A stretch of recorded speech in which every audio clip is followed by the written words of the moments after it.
தமிழ்நாடு நிதிநிலை அறிக்கை 2025-2026 எல்லாருக்கும் எல்லாம். தமிழக பாஜக சார்பில் மதுபான கடைகளை சீக்கிரமாக மூடணும். அதாவது மதுபான கடையோட தலைமையாளர்களுக்கும் பிஜேபி தலைமையாளர்களும் எல்லாரும் ஒன்றா சேர்ந்து முற்றுகையிட்டு இன்னைக்கு போராட்டம் பண்ணதுக்கு இருந்தாங்க. அவங்க போராட்டத்துக்கு முன்னாடியே கைது பண்ணியிருக்காங்க.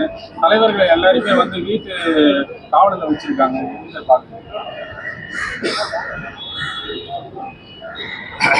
சட்டம் ஒழுங்கு என்கிற அடிப்படையிலே காவல்துறை அந்த நடவடிக்கையை மேற்கொண்டிருக்கலாம். ஆனால் இந்த போராட்டத்தை நாங்கள் வரவேற்கிறோம். மதுபானம் முற்றாக தமிழகத்தில் ஒழிக்கப்பட வேண்டும், கடைகள் மூடப்பட வேண்டும் என்பதுதான் எங்கள் நிலைப்பாடு. இந்த நிலைப்பாட்டுக்காக குரல் கொடுக்கக்கூடிய யாராக இருந்தாலும் அவர்களை நாங்கள் வரவேற்கிறோம்.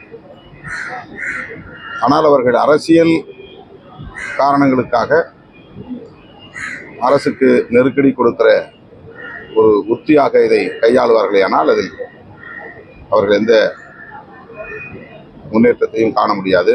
பாஜக ஆளக்கூடிய மாநிலங்களில் மது ஒழிப்பு கொள்கையை அவர்கள் நடைமுறைப்படுத்துகிறார்களா என்கிற கேள்வியும் இன்னொரு புறம் எழுகிறது.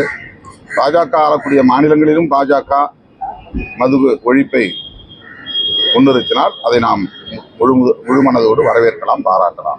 அதே நேரத்தில் தமிழக அரசு ஆட்சி பொறுப்பில் வரும்போது திமுக அரசானது படிப்படியா மூடப்படும் சொல்லியிருந்தாங்க.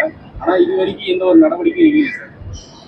அதுதான் நாங்களும் வலியுறுத்திட்டு இருக்கிறோம். நாங்கள் கூட்டணி கட்சியாக இருந்தாலும் தோழமை கட்சியாக இருந்தாலும் தேர்தல் வாக்குறுதியில் கூறியபடி மது ஒழிப்பு கொள்கையில் திமுக அரசு உரிய நடவடிக்கைகளை மேற்கொள்ள வேண்டும், அந்த வாக்குறுதியை நிறைவேற்ற வேண்டும் என்பது எங்களுடைய வேண்டுகோள். தமிழ்நாடு நிதிநிலை அறிக்கை 2025-2026 எல்லாருக்கும் எல்லாம்.